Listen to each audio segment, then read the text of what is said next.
follow us there, and also follow AAPF. You can also follow Intersectionality Matters with Kimberly Crenshaw, where we will rebroadcast elements of our conversation tonight. So there are many different ways you can get involved and follow us. Thank you so much. It's always a pleasure to come on and get ignited with you and with Daryl. Thank you. Thanks so much, Professor. Thank you so much, Professor. Can't wait to join you at 7 tonight. We'll be there and with just so ready. Now, remember, everyone, last week we talked to you about two ugly bills that were proceeding in the House of Representatives. We talked about that, even though, Congress was all right. And even though Congress was going on their break, and they're back. They came back yesterday. We wanted to make sure that we kept people aware of these two ugly bills. Today, we're gonna really go deep into that anti-DEI legislation, and we're going to talk about 8706, and we're going to talk about how we work, to defeat that legislation, and we're going to educate you what it's about and why you need to know and why you need to get ready. So get out those tablets, get out those pens, because we're about to tell you about this legislation, and you need to take it to every one of your friends, to your campuses.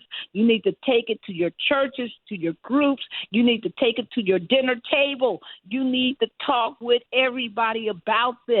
We are so blessed to have with us, and this is her maiden voyage on Igniting Change, and we are so happy to have Keisha Bross, who is the Director of Opportunity, Race, and Justice at, the mighty, mighty, mighty NAACP, where she oversees the organization's National Inclusive Economy strategy. Keisha's work centers around driving transformative change with a racial equity lens, specifically aimed at advancing the progress of Black and Brown economy. Prior to joining the NAACP, Keisha served as an executive at Park Community Credit Union. Hey, Daryl, did you notice that she was in the mighty Louisville, Kentucky? One of the communities that we've been blessed to work in, and she ran where she resulted, her work in leadership resulted in over $5 million in federal grants and $122.5 million in secondary capital for the Louisville, Kentucky community. We are so glad you have joined us today. Thank you so much for, for joining us after being on a flight to D.C., for taking your time to make sure that our audience is educated and informed about what's happening in our government to stop, to really prevent us from having the equity and inclusion that we need. Welcome so much, Keisha Bross, to Igniting Change. Hi, Barbara. How are you? Thank you so much for having me. It is our pleasure. We are, just so impressed. We know how much work the NAACP has devoted to this area of diversity, equity, and inclusion. When we were thinking about this show, that was what came to our mind, is how important it is to make sure that we join you in this fight against this horrible bill that has appeared in the Congress that actually was introduced back in June, right? By none. Yep. Go ahead. Nope, it was introduced back in June. You're right. Yes, and tell people who introduced it. Tell people what the bill is, and tell people, why we better care like crazy about this legislation. So let me first start off with just giving kudos, right? So I work with the NAACP, or as we call it, the NAACP, and it is a 115-year-plus organization. We are the largest and oldest civil rights organization, and what we do and continue to do is fight policy and advocacy for Black and brown people across our country. And why this Dismantling DEI Act, which is H.R. 8706, is truly important is because, as you know, DEI isn't something that just started today. I think people have this concept that because of the murder of Breonna Taylor, the murder of George Floyd, these DEI, or as we call diversity, equity, and inclusion initiatives started. That's not necessarily the case. As we take it back in history, DEI has been formulated through the civil rights movement. It's around diversifying workforce, equitable rights within the EEOC. It's about the Fair Lending Act in 1968. So how can folks who were historically redlined because they were Black receive equitable practices in lending? So DEI initiatives just holistically have been around for a long time. So corporations, have taken DEI into its own fold. So we all know that corporations, companies, nonprofits have to follow equal employment laws or fair laws, right? So we can't discriminate against race, color, religion, ethnic, any of those things in the EEOC. However, other initiatives formed with DEI, like employee resource groups and different initiatives. In the government, the federal government specifically, offices and initiatives and training were established. And so what H.R. 8706, and it's called the Dismantle DEI Act, what that does is it actually removes all of funding for the U.S. government in DEI programs and the Direct Office of Personnel Management. It abolishes all federal DEI offices and requires the Office of Management and Budget to rescind all DEI regulations. Why is this really important to understand? It's because when we have these DEI initiatives within these federal agencies must really comply with bringing diverse workforce and diverse practices. So that means implementing the hiring practices of people of color. It means that there's equitable solutions, so everyone is treated fairly and there's an opportunity for everyone to strive. And inclusion is, again, bringing everyone along on this journey, ensuring that the benefits support all working class Americans. And we're not just specific to all working class Americans, because we know working class Americans have always had the upper hand if you are predominantly white. But we're talking about inclusion in our Latinx brothers, our LGBTQ family, our Black and brown people are treated and have inclusive rights to the work that they do. And so with H.R. 8706, they're going to take all that away, which will then ultimately not just hurt federal workers, but then corporations and everyone will follow suit. And ultimately, it will hurt the workforce. It will hurt the economy long term.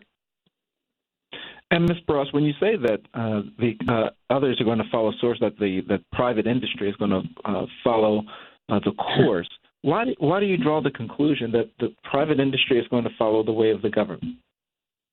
That's a really good question. And so we actually start to see a lot of that mimicked behavior now.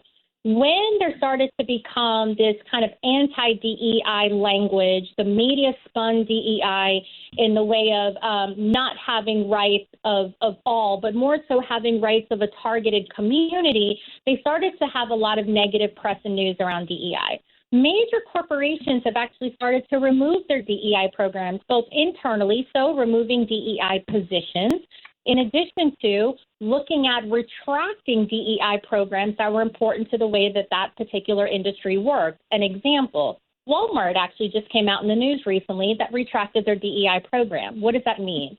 It means they no longer have racial equity procurement requirements, which means that they can hire any particular company that does not have to have the standard of minority-owned or women-owned business. Why is this important? It's because now the predominantly white areas of workforce is probably going to get those jobs versus the requirement of diversifying those jobs. Another company, Google, for example, Google actually withdrew all of their internal DEI employee resource groups. Well, why is that important? Well, we understand that people come into work and want to be in a welcoming environment. And when you remove employee resource groups and DEI internal initiatives, it then does not allow for a welcoming space for people of color. But in addition, when those hiring practices come about, you're going to have a majority white dominating workforce. And it's so important that we need to meet people with representation. Representation matters, economy matters, so we need diverse workforces. And so when you think about businesses following suit, one, they're going to always follow suit politically because that influences their business case. And the second is we already see very large businesses taking advantage of retracting DEI programs. The last I'll probably mention is not only is it happening in corporate America, but it's also happening among colleges and universities. Yes. There are a lot of colleges, particularly in Florida now, and also across the nation, that have actively removed their DEI positions in DEI offices. Why is this important? Because if you are a Black and brown student and you want to advance your education and post-secondary education, and there is no welcoming spaces, race-based scholarships, or attracting diverse talent to that pipeline, again, it ultimately not only hurts our post-secondary education for minority students, but then it also hurts the long-term workforce in America. And I think it's very important. Let's really zero in on the fact that when you talk about anti-DEI, that a lot of this, quote, dismantling of DEI has meant that Black people have lost their jobs. Okay, folks? Right. You want to talk about it when UT, when Texas, when the universities there started doing their anti-DEI measures, Tens of people lost their jobs. In Florida, 60 people were immediately lost their jobs. For the federal government, the largest employer of African Americans in the country, one of the largest employers, if they start talking about anti-DEI measures, do you understand, everybody listening to me? Right now, if you're listening and you're in Virginia, you're in D.C., you're in Maryland, you're in Philadelphia, you come in from West Virginia, you are part of that whole governmental entity that is called the federal government, that you're about to see a lot of people lose their jobs. And in fact, one of the things about this legislation that's so devious is not only does it dismantle DEI, but tell people what it says about the reemployment or the reassignment ability of the people who lose their jobs due to the fact that there's now the dismantling of DEI. So it destroys, so the first is this bill really destroys morale and decreases recruitment, right? So if someone is let go for the DEI position, they don't necessarily have the opportunity to reapply. The position is then eliminated. So that person would have to go back into the pool of workforce for another position, not DEI specific. But in addition to that, those positions will eliminate altogether. So it's not like they're just laying those people off, but those people now have to go back into a pool of workforce where DEI initiatives are not available at any aspect. In addition to, they cannot be recruited back for a DEI position. So it really, to your point, hurts the workforce long term, because not only are you significantly paralyzing educated workforce. So remember, in the federal government, we're also talking about degree-driven educated workforce, right? So we're thinking about folks that have degree sets, they have a skill set that they probably trained into. And so you're now, again, hurting the economy long term, because we're going to have a very high percentage of lost jobs. We now have degree-driven jobs that don't have the ability to move back into that workforce and position. The position is gone altogether. And so in addition to that, as I mentioned about universities and businesses following suit, it's not like they can leave those. So I have heard where people say, well, they can go get another job. If any of you have seen the workforce dynamics right now, especially in the DEI space and all of these major companies clawing back DEI, it is really hard for those folks to obtain the position and the skill set that they had within the federal government. And so when we think about that, again, it's going to impact the economy. We're going to have high unemployment rates, but unfortunately, we can't place them in other positions. And that's really going to hurt long term.